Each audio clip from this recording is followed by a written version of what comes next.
Let's have a chat with Boris Krasnojenov. He's a metal and minings analyst at Renaissance Capital in Moscow. Boris, hello. Thanks for joining us today. Okay, hello. Boris, are Evraz's numbers, are they going to mirror numbers from other companies in the industry which show a decline in prices and a decline in demand as well? Okay, basically Evraz today probably is not going to surprise the market on the positive side. Evraz results going to be relatively weak. We expect 35% decline quarter-on-quarter at EBITDA line. We also expect margin squeeze from 18% to 14% in the fourth quarter. However, it shouldn't come as a surprise to the market that it was a common case of weak results in the fourth quarter across the sector. Yeah. And we are going and we are looking for catalysts next year. What are the catalysts? Evraz, we definitely, our thesis is that Evraz is going to outperform peers because it's a long steel producer, and demand in long steel looks much stronger than in flat steel, and fundamentals much stronger. Also, Evraz definitely exposed to Southeast Asian markets due to geography in terms of export sales. And we are entering high season in terms of construction in Russia, and oil price still sustainably above $120 a barrel. That's going to support construction activity.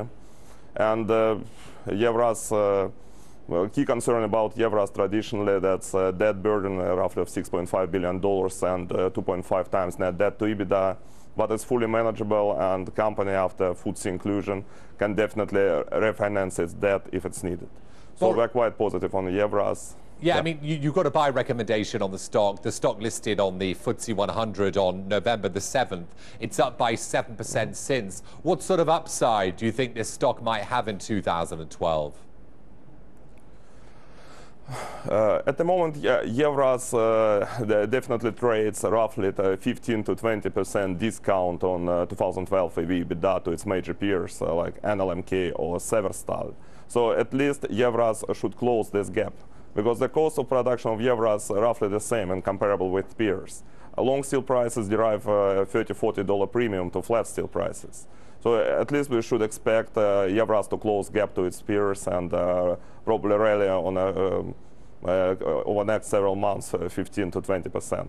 As I said, Boris, it was one of the Russian companies to list on the FTSE in November. Do you expect others to follow suit in the future?